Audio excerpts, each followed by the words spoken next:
피보험자의 이제 상해 후유장애 보험금이 가입 금액이 1억이라고 했을 때 피보험자가 60%의 그 장애를 입었다고 한다면은 1억 곱하기 60%인 6천만 원의 보험금을 지급받을 수가 있습니다. 그러나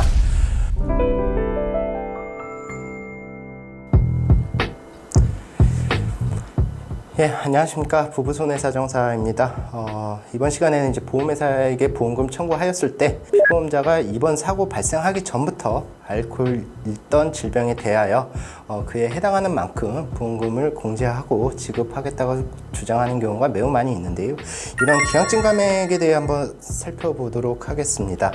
기왕증이란 이제 사고 발생하기 전에 환자가 갖고 있던 질환을 말하는데요.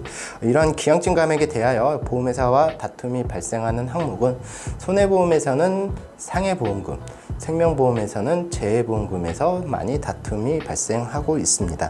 재해와 상해는 이제 피보험자에게 발생한 보험사고가 외부적인 원인에 의해 발생하여야 하는데 사고 발생이 명백하다라면 보험금을 바로 지급을 하지만 피보험자가 갖고 있던 기존 질병과 이번 사고와 경합될 가능성이 있다라고 한다면은 보험금 지급 책임이 발생하지 아니한다라고 주장을 하고 있고요. 이번 사고가 외래적인 원인으로 인하여 발생하였다고 하더라도 기존 질병이 어느 정도 기여를 하였으니까 기존 질병이 기여한 만큼 즉 기왕증 감액을 하겠다고 주장하는 경우가 매우 많이 있습니다.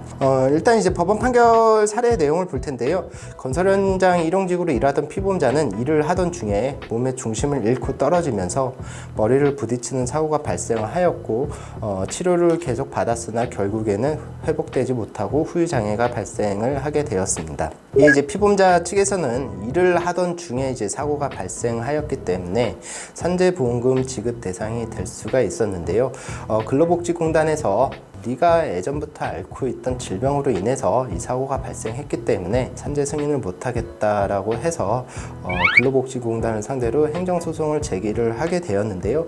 그 행정소송 결과 피보험자는 이제 업무상 재해에 해당한다라고 판단이 되어 산재가 승인이 되었습니다. 피보험자는 이러한 행정법원 판결을 근거로 후유장애가 외부 원인으로 인해서 이제 발생하였음을 주장하였고 보험회사에게 이제 상해보험금을 청구를 하였으나 직업 변경 통지 의무 이런 것들 또한 이제 후유장애 지급률 산정에 맞는지 이런 부분에 대해서 보험회사와 다툼이 많이 있었고요.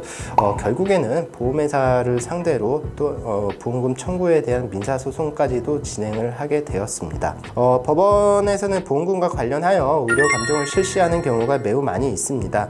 의료감정이란 이제 원고와 피고가 피보험자의 상태에 대하여 대학병원 의사로부터 의학적인 평가를 받는 것을 말하는데요.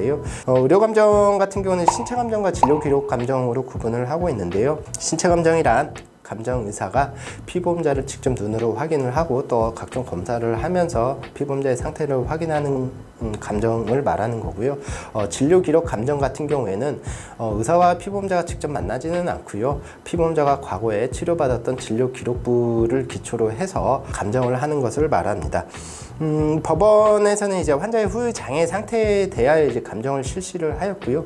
감정 결과 피보험자의 장애는 60%에 해당한다라고 이제 나왔고요. 또한 이제 피보험자의 후유장애는 피보험자가 기존에 갖고 있던 질환인 뇌동맥류가 기왕증으로 작용하였을 수도 있다. 그리고 이러한 가능성은 한 50%로 추정이 된다. 이렇게 이제 판단을 하였습니다. 법원에서는 이에 대하여 이미 존재하던 질병의 영향으로 상해가 중하게 된 경우에는 질병이 없었던 때에 해당하는 금액을 결정하여 지급합니다. 라고 약관에서 규정하고 있기 때문에 보험회사는 기왕증이 있는 만큼 공제를 하라고 판단을 했습니다. 피보험자의 이제 상해 후유장애 보험금이 가입 금액이 1억이라고 했을 때 피보험자가 60%의 그 장애를 입었다고 한다면은 1억 곱하기 60%인 6천만 원의 보험금을 지급받을 수가 있습니다. 그러나 피보험자의 후유 장애는 기존 뇌동맥류가 50%를 기여를 했기 때문에 6천만 원에서 50%를 감안 이제 3천만 원의 보험금만을 받을 수 있다. 이렇게 이제 보시면 될 것 같고요.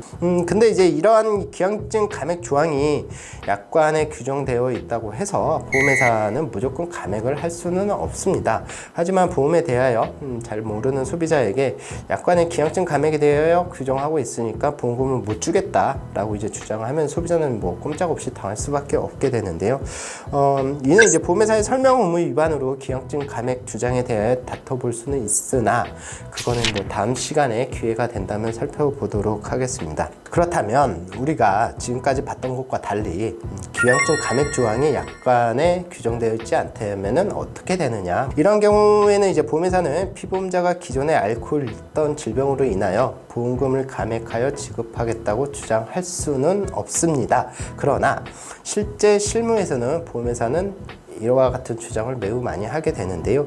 이는 약관에 기형증 감액 조항이 없음에도 하는 주장이므로 보험회사는 이런 주장을 하면 안 되는데, 왜 이런 주장을 많이 하게 되냐면은 상해 사망 보험금이 만약에 1억이라고 칠게요. 그리고 보험회사는 이제 피보험자가 갖고 있던 질병이 30% 정도 이번 사망에 기여를 했다라고 이제 판단을 해서 보험회사에서는 3천만 원을 공제한 7천만 원만 보험금을 지급하겠다라고 하는데, 이를 받아들이지 않는다라고 하면은 보험회사 입장에서는 한 푼도 못 주고 소송을 통해서만 다투자, 이렇게 나왔을 때는 과연 이제 소비자들은 어떻게 생각이 들 것인가. 이제 소송을 가서 이기면 다행이지만 졌을 경우에는 7천만 원이 아니라 한 푼도 받을 수 없기 때문이죠. 또한 뭐 이러한 이제 위험성과 더불어 일반인들은 소송을 하기 위해서는 변호사 비용도 걱정이 되고, 만일 졌을 때 상대방에게 부담해야 되는 변호사 비용도 있기 때문에 이러한 모든 점들을 종합하여 이제 두려워하는 것을 알고 있기 때문에 보험회사는 다는 못 주되 일부만 지급하겠다, 이렇게 이제 많은 주장을 하고 있습니다. 이러한 보험회사의 주장에 뭐 따를 필요는 없습니다. 왜냐하면 이제 보험회사 입장에서도 어느 정도 이제 본인들이 질 가능성이 높기 때문에 아예 보험금을 못 주겠다가 아니라 일부 정도는 지급하겠다라는 의사표시를 하게 되는 것이고요. 보험사 입장에서 약간은 좀 찔러보기, 이런 형식으로 한 번씩 주장해보는 경우도 있습니다. 그렇게 되는 경우에는 끝까지 소비자가 버티면은 원금을 전액 다 지급하는 경우도 매우 많이 있으니까 과연 어떠한 현명한 판단이 될 수 있을 것인가 라는 부분도 생각해볼 문제이지 않을까 싶네요. 여기까지가 이제 부부 손해사정사가 준비한 상해보험금 및 재해보험금에 대하여 기형증 감액 주장에 대하여 살펴봤고요. 앞으로도 저희가 이제 컨텐츠를 계속 올릴 테니까 뭐 계속적으로 시청을 해주시기 바랍니다. 예, 감사합니다.